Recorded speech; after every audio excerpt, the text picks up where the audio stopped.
Right, so here's the thing nobody saw coming. Keir Starmer, the man who won Labour their biggest majority in decades just last year, is now officially the most unpopular Labour Prime Minister of all time, according to his own voters. Yeah, you heard that right. Not among Tories, not among Reform supporters, but among the people who actually put their X in the Labour box. We're barely 6 months into this government and the knives are already out. Welcome back to UK Political Insight, where we dive into the chaos so you don't have to. Buckle up, because this one's absolutely wild. Let's paint the picture here. JL Partners did a poll for The Independent, and the results are genuinely brutal. Labour voters were asked to rank their party's prime ministers throughout history, and Starmer came dead last, bottom of the pile, the worst ever produced by Labour. And before you ask, yes, that includes everyone. We're talking about a ranking system where he's literally below every single predecessor. Now, you might be thinking, well, surely Tony Blair's down there too after Iraq, and you'd be right to wonder, because Blair came in second worst. But even Blair, the man whose legacy got permanently stained with weapons of mass destruction that never existed and a war that divided the nation, still managed to edge out Starmer. Let that sink in. The current prime minister is polling worse among his own supporters than the guy who took Britain into one of the most controversial military interventions in modern history. But here's where it gets even spicier. 38% of people who voted Labour in the general election reckoned the party would actually be more popular if Starmer just stepped aside and let someone else have a go. Only 13% think ditching him would make things worse.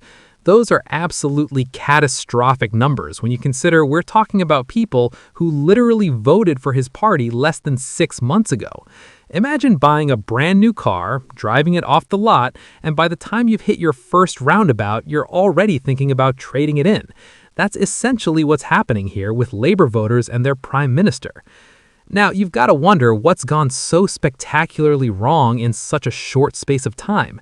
This is a government that came in with a massive majority, a clear mandate for change, and the Conservatives in absolute tatters after 14 years of chaos. They had every advantage imaginable.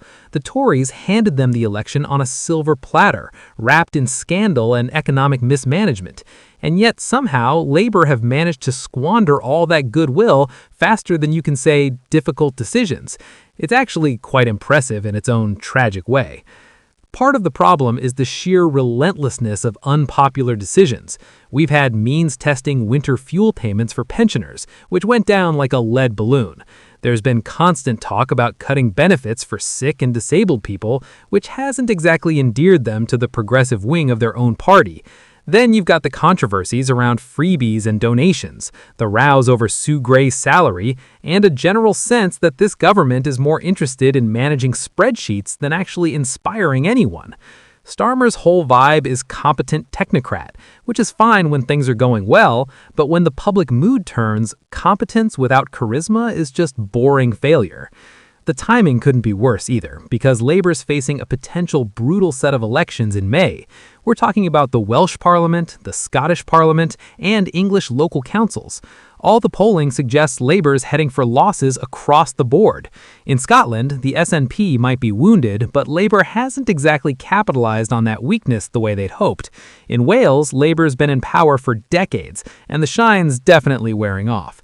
And in English councils, the party's defending seats they won during peak Tory unpopularity, which means they're vulnerable to losses even if they're still the biggest party nationally.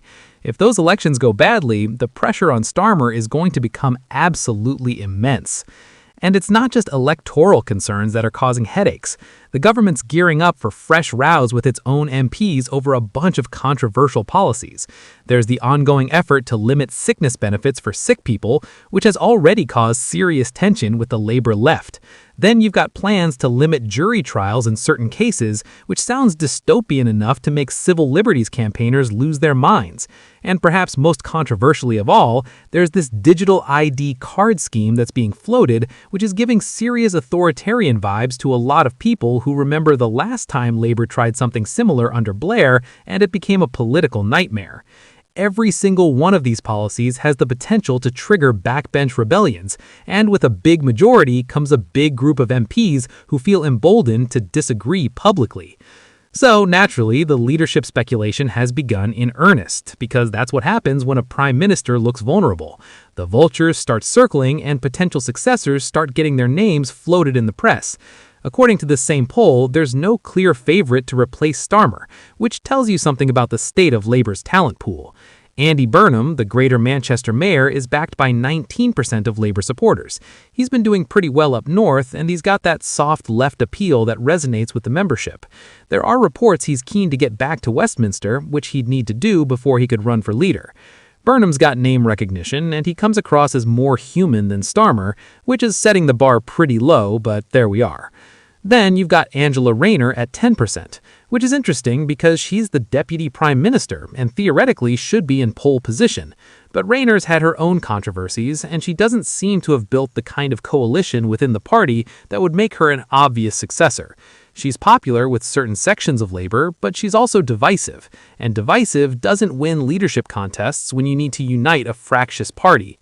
Lucy Powell, the deputy party leader, is preferred by 9%, which honestly feels like a surprise. Powell's competent and well-regarded within Westminster circles, but she's hardly a household name.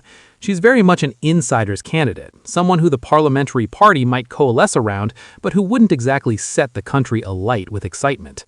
Then you've got Wes Streeting and Ed Miliband, both at 6%. Streeting's the health secretary, and he's been pretty visible, though his willingness to pick fights with junior doctors and talk about NHS reform in ways that make people nervous hasn't exactly made him universally beloved. And Ed Miliband, well, he's had his shot at leading Labour before, and it didn't go brilliantly, did it? He's doing fine as energy secretary, but suggesting he should be prime minister feels like reheating last week's leftovers. What's fascinating about all these potential successors is that they're mostly from the soft left of the party. Burnham, Powell, and Rayner are all positioned in that space between the Corbyn left and the Blair right. They represent a kind of return to Labour's comfort zone, that social democratic sweet spot where you can talk about redistribution without scaring the markets, and you can criticize capitalism without actually threatening it. It's telling that nobody from the harder left is getting serious backing in these polls, which suggests the membership has learned some lessons from the Corbyn years, even if they're not entirely happy with Starmer's direction either. But here's the million-dollar question. Would replacing Starmer actually solve Labour's problems, or would it just create new ones? Leadership changes are incredibly disruptive, and they rarely go smoothly. You'd have months of internal campaigning, bitter divisions aired in public, and a government essentially paralyzed while everyone fights over who gets the top job. And all of this would be happening while the Conservatives and Reform are gleefully sitting on the sidelines watching Labour tear itself apart. It would be political suicide on a scale we haven't seen since the Tories went through about 4 prime ministers in 3 years. Remember how well that worked out for them? There's also the small matter of democratic legitimacy. The public voted for a Labour government led by Keir Starmer less than 6 months ago. Changing leader now would mean Britain gets yet another prime minister who wasn't directly chosen by voters in a general election. We've already been through that routine multiple times recently with the Conservatives, and it didn't exactly enhance trust in the political system. Labour would be opening themselves up to accusations of betraying their mandate, of pulling a bait-and-switch on the electorate. It's a risky move that could backfire spectacularly. On the other hand, if Starmer genuinely is this unpopular among his own voters, can Labour really afford to keep him in place all the way to the next election? There's an argument that cutting your losses early gives a new leader time to establish themselves and change the narrative before voters go to the polls again. But that only works if the new leader is actually better than the current one, and there's no guarantee of that. You could end up in a situation where you've gone through all the trauma of a leadership change only to discover that the replacement is just as unpopular or even worse. The comparison with Tony Blair is particularly telling. Blair was incredibly successful electorally. He won 3 general elections, including 2 massive landslides.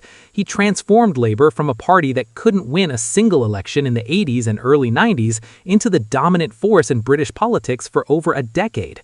And yet his reputation never recovered from Iraq, and now his own party's voters rank him as the second worst prime minister Labour has ever produced. That's a sobering reminder that popularity is fleeting and legacies are fragile.